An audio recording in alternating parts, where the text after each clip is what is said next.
ये कक्षा 8 और अभी से यहाँ पर एक सीरीज चलेगा जिसमें आपको मैं 100% तैयारी करवाऊंगा। सभी कुछ आपको मैं तैयारी करवाऊंगा और आपको पता चल गया है कि पैटर्न एग्जाम के क्या होने वाले हैं। तो इसी कारण से मैं आपके लिए आपको मैं अच्छी तरीक़े से तैयारी करवाने के लिए देखिए आपको मैं सभी विषय का बारीकी से तैयारी करवाऊंगा, सभी चैप्टर का सभी को अच्छी तरीक़ा से आपको मैं तैयारी करवाने वाला हूं। तो आप मेरे चैनल के साथ जुड़ जाइए। कोई भी यदि कुछ प्रॉब्लम है, आपको यदि कुछ पूछना है तो आप कमेंट के माध्यम से हमसे पूछ सकते हैं। तो यहाँ का देख सकते हैं आज हम लोग यहाँ पर पढ़ने वाले हैं सामाजिक एवं राजनीतिक व्यवस्था 3 यानी कि नागरिक शास्त्र कक्षा 8 के लिए है। ठीक है, देखिए पहला चैप्टर हम लोग का क्या है, संविधान।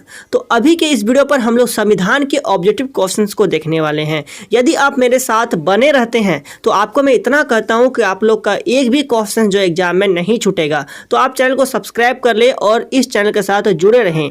ठीक है, चलिए हम लोग यहाँ पर अभी हम लोग देखने वाले हैं अध्याय 1 हमारे क्या संविधान। तो संविधान के अभी हम लोग ऑब्जेक्टिव क्वेश्चंस जो है इस वीडियो पर हम लोग देखने वाले हैं। ठीक है, देख सकते हैं यहाँ पर हमारा पहला क्वेश्चन क्या है, एमसीक्यू टाइप जिसे हम लोग कहते हैं मल्टीपल चॉइस क्वेश्चन, यही वाला। ठीक है, संविधान के निर्माण में कितना समय लगा था, ये हमारे क्या क्वेश्चन है कि संविधान के निर्माण में जो है कितना समय लगा था। ठीक है, देखिए संविधान के निर्माण में जो समय जो लगा था यहाँ पर आप लोग ऑप्शन देख सकते हैं। एग्जाम में इसी प्रकार के क्वेश्चन का दर्शन होगा, इसीलिए आप लोग अच्छी तरीका से अभी से तैयारी स्टार्ट कर दीजिए। ठीक है, तो संविधान के निर्माण में जो समय जो लगा था वे हमारा 2 वर्ष 11 माह 18 दिन का समय लगा था। कितना समय लगा था आप लोग बोलिए, 2 वर्ष 11 माह 18 दिन। तो इस प्रकार से संविधान जो हम लोग का जो बना था ना, तो संविधान के निर्माण में इतना समय लग गया था। कितना, 2 वर्ष 11 माह लिखा मतलब महीना और 18 दिन। तो इतना समय जो है वह हमारा संविधान निर्माण में लगा था। ठीक है, अगला क्वेश्चन हम लोग देखते हैं। अगला क्वेश्चन हम लोग का क्या है, अगला क्वेश्चन है देखिए स्वतंत्र भारत का संविधान कब लागू हुआ। देखिए स्वतंत्र भारत मतलब जब हमारा देश जो है आज़ाद हो गया। ठीक है, आज़ाद कब हुआ था, तो 15 अगस्त 1947 को हमारा देश आज़ाद हुआ था। तो आज़ाद होने के बाद भारत का संविधान कब लागू हुआ, मतलब कानून जो है लागू कब हुआ। देखिए भारत का संविधान जो है कितना समय में बना वे आप लोगों ने जान लिया। ठीक है, तो संविधान लागू कब हुआ, तो लागू जो हुआ था वे हमारा कब हुआ था, ऑप्शन को आप लोग देख करके अच्छी तरीके से बता सकते हैं। तो यहाँ पर लागू जो हुआ था वे हमारा 26 जनवरी 1950 में, कब लागू हुआ था, 26 जनवरी 1950 में भारत का संविधान जो है लागू हुआ था। ठीक है, याद रखिएगा आप लोग। 2 नंबर क्वेश्चन हो गया, 2 नंबर क्वेश्चन क्लियर एकदम। ठीक है, कब लागू हुआ था, 26 जनवरी 1950 को। इसीलिए हम लोग 26 तारीख को यानी कि 26 जनवरी के में क्या मनाते हैं, गणतंत्र दिवस मनाते हैं। क्यों गणतंत्र दिवस मनाते हैं, क्योंकि इस दिन जो है हम लोग का कानून बन करके लागू हुआ था। कब, 26 जनवरी 1950 में। ठीक है, संख्या 3 और प्रश्न संख्या 3 यहाँ पर है कि भारत में बच्चों को अगला हम लोग क्वेश्चन देखते हैं, निःशुल्क तथा अनिवार्य शिक्षा दी जाती है। तो भारत में जो 6 वर्ष से जितने भी बच्चे हैं, 6 से लेकर के 14 वर्ष तक जितने भी जो बच्चे होंगे सबको क्या दी जाती है, निःशुल्क तथा अनिवार्य शिक्षा दी जाती है। आप लोग याद रखिएगा, जितने भी जो 6 से 14 वर्ष तक जितने भी बच्चे हैं सबको यहाँ पर जो है निःशुल्क शिक्षा दी जाती है। ठीक है, चलिए अगला हम लोग का क्वेश्चन देखते हैं, क्वेश्चन नंबर 4 को देखते हैं। 4 नंबर क्वेश्चन यहाँ पर ये बोला गया है कि संविधान द्वारा कितने मौलिक कर्तव्य प्रदत्त हैं, मतलब संविधान द्वारा जो है कितने मौलिक कर्तव्य दिया गया है। ठीक है, देखिए मौलिक कर्तव्य यहाँ पर बोला गया है, तो यहाँ पर हमारा क्या होगा, 11 मौलिक कर्तव्य जो है संविधान द्वारा दिया गया है, यानी कि इधर हमारा डी वाला ऑप्शन सही है। और यदि इस जगह पर पूछा रहता मौलिक अधिकार, तो मौलिक अधिकार जो है भी हमारा कितनी है, 6 है। कितनी है, 6 है। ठीक है, पहले कितनी थी, 7 थी। एक हमारा कौन सा अधिकार हट गया है, तो मौलिक अधिकार से एक हमारा हट चुका है जो कि संपत्ति का अधिकार, ये अब हट चुका है। ठीक है, बस सिर्फ ये कानूनी प्रावधान है लेकिन हट चुका है अभी। ठीक है, याद रखिएगा। तो यहाँ पर देखिए मौलिक कर्तव्य जो है वे हमारा कितना है, 11 है और मौलिक अधिकार कितना है, 6। ठीक है, याद रखिएगा। पहले कितना थी, 7 थी। कौन सा हट चुका, संपत्ति का अधिकार जो है मौलिक अधिकार से हट चुका है। आप लोग मौलिक अधिकार के बारे में और एक चीज़ याद रखिएगा कि जन्म से किसी व्यक्ति को जो अधिकार प्राप्त होता है उसे हम लोग मौलिक अधिकार कहते हैं। ठीक है, चलिए अगला हम लोग का प्रश्न क्या है, प्रश्न संख्या 5 नंबर प्रश्न यहाँ पर देखिए बोला गया है कि विश्व का सबसे बड़ा एवं लिखित संविधान किस देश का है। देखिए विश्व का सबसे बड़ा और लिखित संविधान जब कहे तो हमारा प्यारा सा भारत, यानी कि इधर हमारा ऑप्शन नंबर बी जो है बिल्कुल सही होगा। विश्व का सबसे बड़ा एवं लिखित संविधान किस देश का है? तो भारत का है, यानी कि इधर हमारा ऑप्शन नंबर बी जो है बिल्कुल हमारा क्या है, सही है। अगला हम लोग प्रश्न देखते हैं, प्रश्न संख्या 6 को। 6 नंबर प्रश्न यहाँ पर देखिए हमारा है कि मंत्रिपरिषद एवं मंत्रिपरिषद के अध्यक्ष को कहते हैं। देखिए मंत्रिपरिषद के जितने भी मंत्री है, ठीक है, उसके जो अध्यक्ष जो होंगे उसे हम लोग क्या कहेंगे? उसे हम लोग कहते हैं प्रधानमंत्री। क्या कहते हैं? प्रधानमंत्री कहते हैं। इसके अध्यक्ष कौन होते हैं? प्रधानमंत्री। और प्रधानमंत्री जो है मंत्रिपरिषद का गठन करती है, तो इसीलिए इसके अध्यक्ष कौन हो जाएंगे? प्रधानमंत्री हो जाएंगे, ठीक है। तो मंत्रिपरिषद के अध्यक्ष को कहते हैं, क्या कहते हैं हम लोग? प्रधानमंत्री कहते हैं। ऑप्शन नंबर सी जो है बिल्कुल क्या हो जाएगी? सही हो जाएगी। अगला हम लोग क्वेश्चन देखते हैं, क्वेश्चन नंबर 7। देखिए आप लोग मेरे साथ साथ किसी प्रश्नों का उत्तर भी दीजिएगा। देखिए 7 नंबर प्रश्न यहाँ पर है कि भारतीय संविधान में नागरिकों को दिए गए अधिकारों को कहते हैं। देखिए भारतीय संविधान में जो नागरिकों को अधिकार दिया गया है उसे हम लोग क्या कहते हैं? उसे कहते हैं हम लोग मौलिक अधिकार। क्या कहते हैं? मौलिक अधिकार कहते हैं।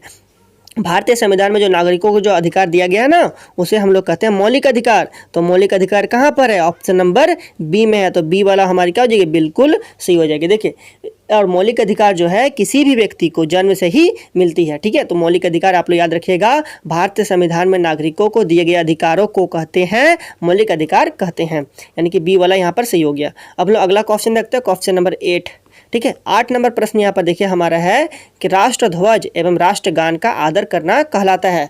देखिए राष्ट्रध्वज और राष्ट्रगान का आदर करना क्या कहलाता है? तो ये हमारे मौलिक अधिकार नहीं है, ये हमारी क्या मौलिक कर्तव्य है। क्या है? मौलिक कर्तव्य। हमारा कर्तव्य है कि राष्ट्रध्वज एवं राष्ट्रगान का आदर करें। तो यहाँ पर कौन सा ऑप्शन हो जाएगी? ऑप्शन नंबर ए जो है इसका हमारा बिल्कुल क्या होगी? सही होगी। देखिए सभी चीज़ आपको मैं अच्छी तरीके से बता रहा हूँ, आपको समझ में तो आ रहा है, ठीक है।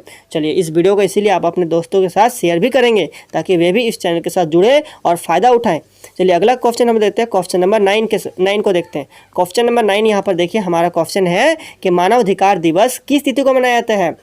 मानवाधिकार जो दिवस जो है वे किस तिथि को मनाया जाता है? तो वे हमारा 10 दिसंबर को मनाया जाता है। तो कौन सा ऑप्शन होगा? ऑप्शन नंबर ए जो है हमारी बिल्कुल क्या हो जाएगी? सही हो जाएगी। 10 दिसंबर को जो है मानवाधिकार दिवस मनाया जाता है। याद रखिएगा 10 दिसंबर को क्या मनाया जाता है? मानवाधिकार दिवस मनाया जाता है। तो हमारा 9 नंबर का ए ऑप्शन जो है सही है। अगला हम लोग क्वेश्चन देखते हैं, क्वेश्चन नंबर 10, यानी कि 10 नंबर क्वेश्चन यहाँ पर देखिए हमारा है कि भारतीय संविधान के प्रारूप समिति के अध्यक्ष कौन थे? देखिए सबसे पहले जो भारतीय संविधान जो बने थे तो उसके प्रारूप समिति के अध्यक्ष यहाँ पर बोला गया है। तो भारतीय संविधान के प्रारूप समिति के अध्यक्ष कौन थे? तो वे हमारा बाबा साहेब अम्बेडकर थे। कौन थे?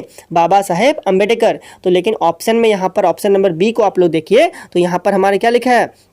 Doctor V.R. अम्बेडकर। तो यानी कि डॉक्टर भीमराव अम्बेडकर जो है वे हमारे क्या थे? समिति के अध्यक्ष थे। किसके? तो भारतीय संविधान के प्रारूप समिति के अध्यक्ष थे, ठीक है। तो यानी कि हमारा ऑप्शन नंबर बी जो है बिल्कुल हमारी क्या हो जाएगी? सही हो जाएगी। संविधान के निर्माण में अहम भूमिका किसकी थी? तो डॉक्टर बाबा साहेब अम्बेडकर का थी, ठीक है। तो आप लोग याद रखिएगा अम्बेडकर जी जो है वे हमारे क्या थे? संविधान के निर्माण में अहम भूमिका निभाए थे। यानी कि हमारा बी वाला ऑप्शन जो इसका हमारा क्या हो जाएगी? सही हो जाएगी। तो ये तो आपको पता चल गया, बी वाला इसका हमारा सही है, ठीक है। अगला हम लोग क्वेश्चन देखते हैं, क्वेश्चन नंबर 11 को देखते हैं, ठीक है।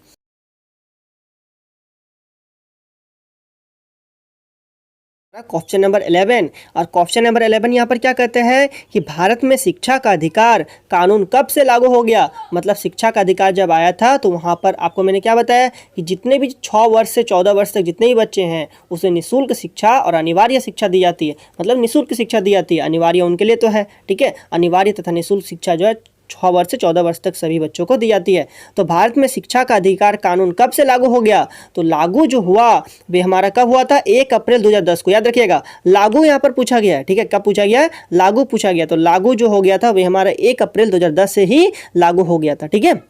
चलिए तो आप लोग याद रखिएगा इसमें लागू पूछा गया है तो याद रखिएगा भारत में शिक्षा का अधिकार कानून कब से लागू हो गया? तो 1 अप्रैल 2010 में, 2010 1 अप्रैल 2010। अगला हम लोग क्वेश्चन देखते हैं, क्वेश्चन नंबर 12 को देखते हैं, ठीक है। यानी कि 12 नंबर प्रश्न देखिए 12 नंबर प्रश्न हमारा है, किस समिति की रिपोर्ट के आधार पर संविधान में मूल कर्तव्य शामिल किए गए हैं। ऐसा कौन सा समिति का आपको नाम बताना है, ठीक है। तो किस समिति की रिपोर्ट के आधार पर संविधान में मूल कर्तव्य शामिल किए गए हैं, तो ये हमारी क्या होगी, ए वाला ऑप्शन होगी, यानी कि स्वर्ण सिंह समिति। तो स्वर्ण सिंह समिति के रिपोर्ट के आधार पर ही संविधान में मूल कर्तव्य क्या किए हैं, शामिल किए गए हैं। तो यहाँ पर क्या हो गया, स्वर्ण सिंह समिति। तो इस प्रकार से यहाँ पर ये सब हमारे क्या था, ऑब्जेक्टिव क्वेश्चन था। मतलब यहाँ पर उसे हम लोग वस्तुनिष्ठ प्रश्न भी कहते हैं, बहुविकल्पी प्रश्न भी कहते हैं, एमसीक्यू टाइप के क्वेश्चंस कहते हैं, ठीक है। तो यहाँ पर देखिए कुछ हमारे ऑब्जेक्टिव क्वेश्चंस और भी है जिसमें हमारे ऑप्शन नहीं है, ठीक है। तो इस प्रकार के क्वेश्चन भी आएंगे, ठीक है। तो इसमें ऑप्शन आपका एग्जाम में रहेगा, ठीक है ना। चलिए बताऊंगा। देखिए यहाँ पर क्या है, किसी व्यक्ति को उसके जन्म से मिलने वाले अधिकार डैश कहलाते हैं। मतलब यहाँ पर ब्लैंक है, खाली जगह पर यहाँ पर क्या होगी, देखिए किसी व्यक्ति को जो अधिकार जो मिलता है जन्म से, उसे हम लोग क्या कहते हैं, मौलिक अधिकार कहते हैं, ठीक है। तो मानव अधिकार भी कहते हैं। तो यहाँ पर क्या होगी, मानव अधिकार कहलाते हैं, यानी कि हमारे यहाँ पर क्या होगी, मानव अधिकार क्या होगी, मानव अधिकार हमारे कहलाती है, ठीक है। ख को देखते हैं हम लोग। ख हमारे क्या, शिक्षा डैश सूची का विषय है। तो शिक्षा हमारा समवर्ती सूची का विषय है। शिक्षा किस सूची का विषय है, तो समवर्ती सूची का हमारा विषय है।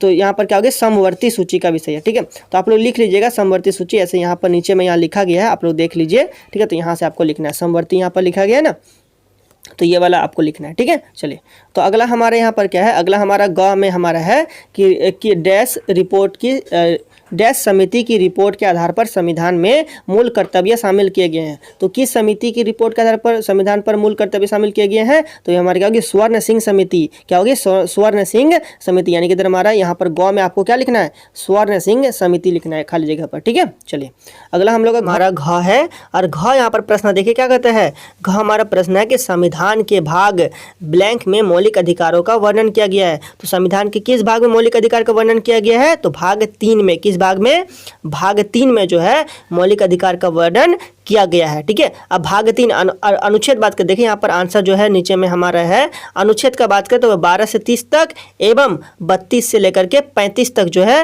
अभी हमारे इसके क्या अनुच्छेद है, ठीक है। तो आप लोग यहाँ पर देख सकते हैं, नीचे में यहाँ पर है 3 में अनुच्छेद 12 से 30 तक एवं 32 से 35 तक जो है मौलिक अधिकार का वर्णन किया गया। तो यहाँ पर हमारा भाग पूछा गया, तो भाग कितना हो जाएगी, 3 हो जाएगी, ठीक है। अगला अंग देखिए यहाँ पर हमारा है, मानवाधिकार दिवस हर साल डैश को दुनिया भर पर मनाया जाता है। डैश मतलब यहाँ ब्लैंक है, ठीक है, खाली जगह है। तो इस खाली जगह पर क्या होगी, मानवाधिकार दिवस कब मनाए जाते हैं, 10 दिसंबर को मनाए जाते हैं। तो यहाँ पर जो ऑप्शन जो होगी, यहाँ मतलब खाली जगह में यहाँ पर ऑप्शन तो नहीं है, खाली जगह में हमारी क्या होगी, 10 दिसंबर। तो 10 दिसंबर को जो है वे हमारे मानवाधिकार दिवस जो है हर वर्ष मनाए जाते हैं दुनिया भर में, ठीक है। तो इस प्रकार से यहाँ पर जितने भी प्रकार के ऑब्जेक्टिव क्वेश्चंस थे सभी कुछ आपको मैंने बता दिए, ठीक है। या एमसीक्यू टाइप के क्वेश्चन भी बताएं और इस प्रकार से खाली जगह वाला क्वेश्चन भी बता दिए, ठीक है। तो इस प्रकार से अभी हम लोग इस वीडियो में इतना ही रहने देते हैं, मिलते हैं इसके अगले वीडियो में, तब तक के लिए बहुत बहुत धन्यवाद।